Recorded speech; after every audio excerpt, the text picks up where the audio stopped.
I'll be back with a quick different type of video for you today.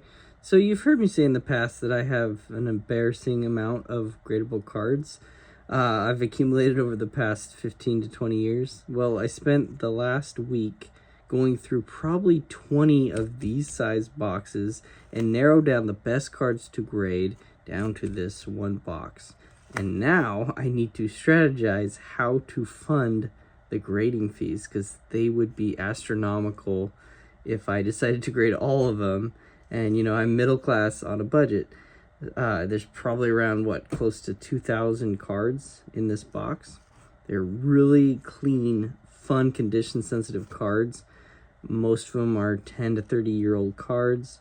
You know, I'll kind of go through some of them, show you kind of while I talk. A lot of clean Jordans. They look like they 10s. You know, back in the day, they had the junk wax that are now probably 60 to 100 bucks a box, were $5 a box. I was getting these 89 hoops. I was trying to pull the David Robinsons, the clean Robinsons, and I would stick the Jordans just in a box. So I have a ton of those that are just fresh. 1990, even the 1990 Tops or Fleer basketball boxes were $5. Some Cleo Valentines. So yeah, a lot of clean Jordans that I still need to grade, and Jordans, as you know, are pretty liquid, so I like grading his stuff.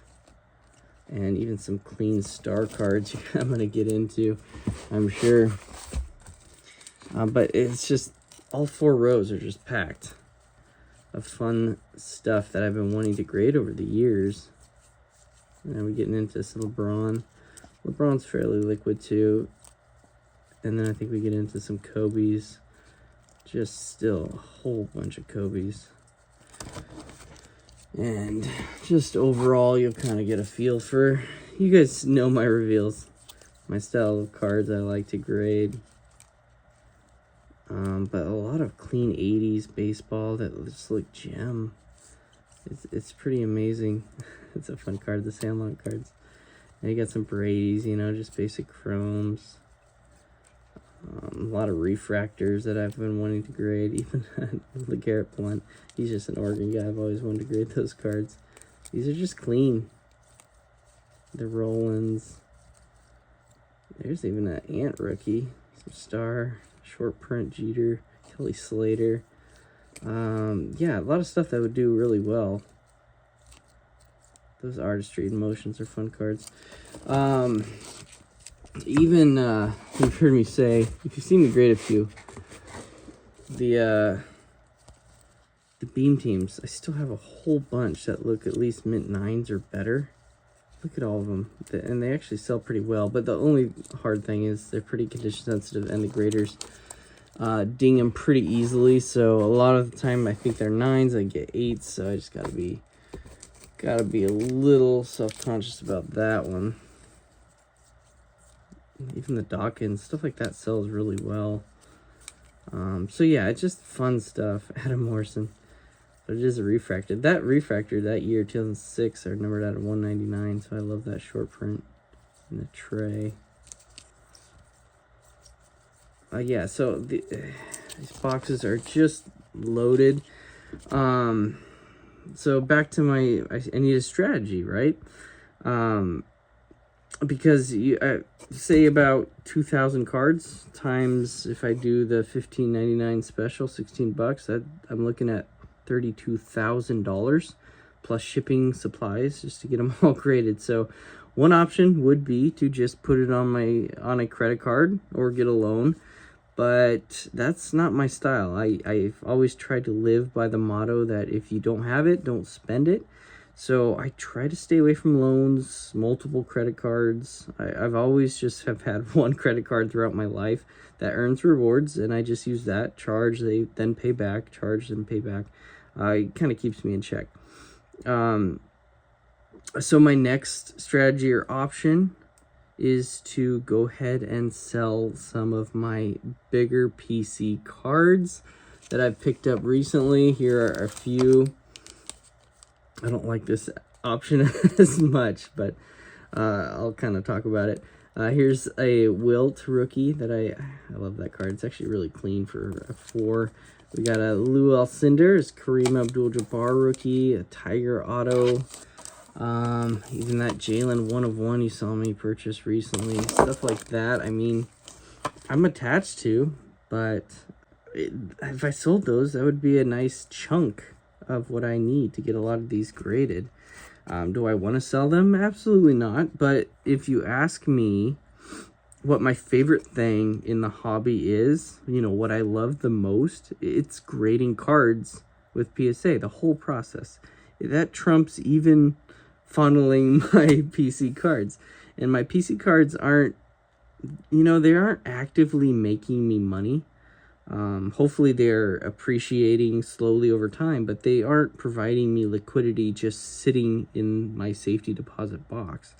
Having freshly graded cards would provide me with nice cash flow. So I actually like this strategy.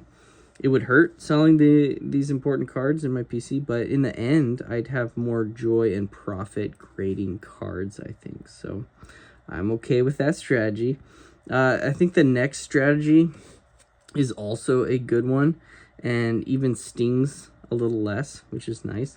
And I've actually already started this strategy. So as you guys know, you've seen me that I've been sniping auctions from big consigners on eBay like DC Sports for probably for about few years now. You know, I keep and grade the gems and sell the ungradable ones on ComC. Well, now I am currently and am going to consign them with DC Sports 87. I have this whole 2-row box full of cards, even more, that would be perfect for their auctions, you know, like those $3 to $50 cards. I'll go ahead and show you that box right now. So here's that 2-row that I would sell on DC Sports 87 that I usually would sell on ComC, but ComC takes a little time to sell, and I need that cash flowing to get all those cards graded. So this is just the style of stuff that I think that do pretty well. Mike Conley, he's having a great postseason for the Mavs. Just little stuff like this, you know, like I said, 3 to $50 cards. Hopefully they'll sell pretty well for me. They're all in pretty good shape too. Who's that? Steve Blake. I don't know, they're fun cards, just, you know, didn't make the cut to get graded. Slay. Some golds. You can tell there are cards that I like, for sure. So, I don't know. There you go. So my strategy right now is to send them 100 of these cards each week and go ahead and use those earnings to fund my grading, to fund that big box of grading.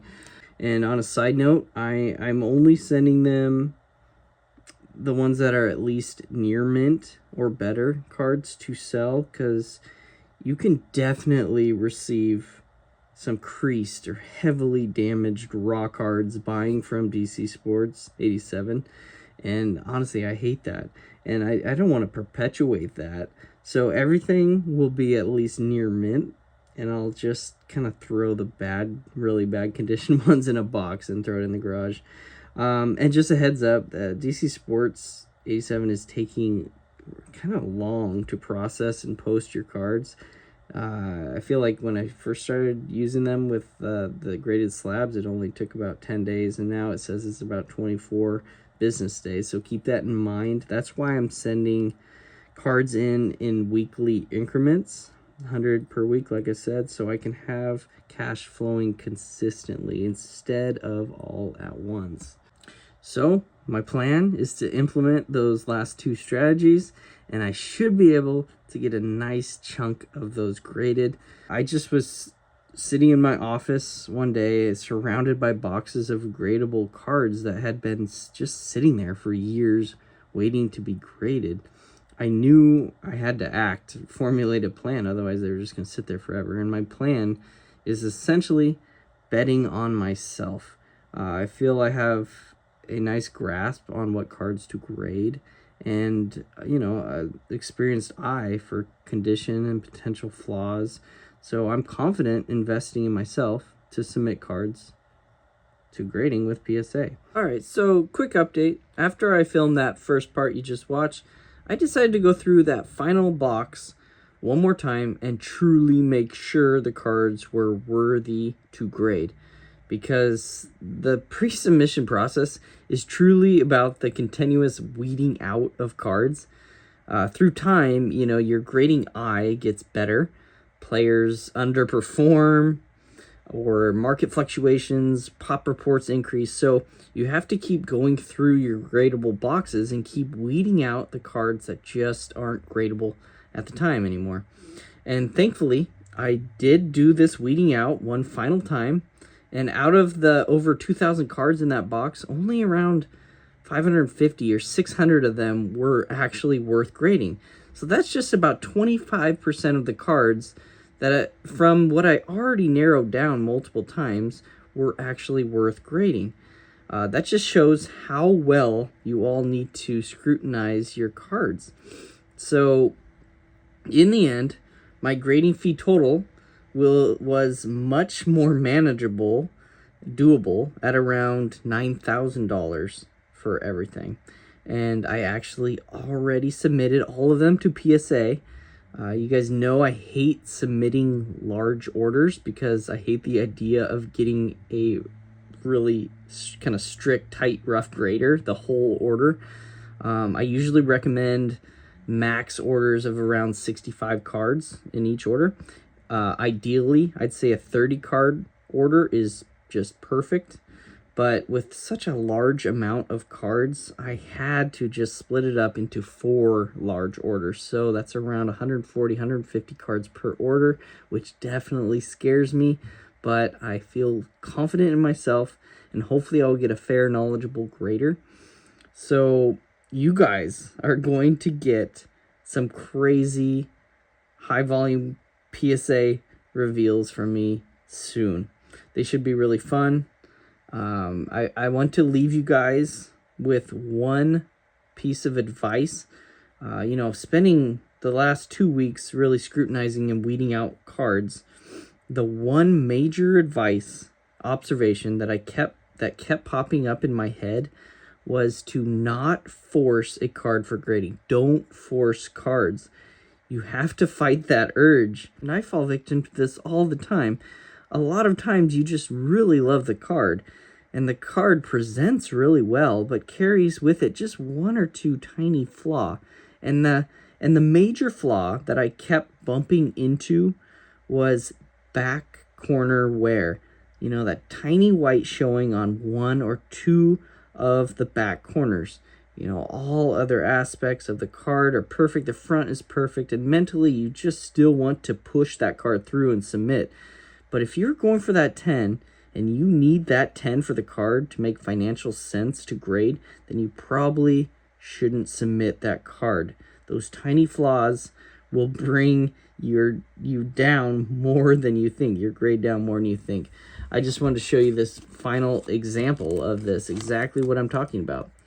Presents really well. The front is just flawless, but the back has a touch of white showing, right? Bottom left. Other corners look pretty good. Surface, everything. And this is a perfect example because this type of card is one you have to get a 10 on to make some money, right? In a PSA 9, this would sell for 12 to 15 bucks. In a PSA 10, maybe 45, 50. So with that touch of white, you're going to get the mint 9 and you're not going to make any money. So I know I really love this card, but it's not worth grading. So don't push it through. Don't force it. This is just one example. When going through that giant box, tons of examples of these. It's just that touch of white. So there you go. I hope you all enjoyed this video. Wish me luck. And I wish all of you great luck and great grades too. All right, I will see you guys in my next video.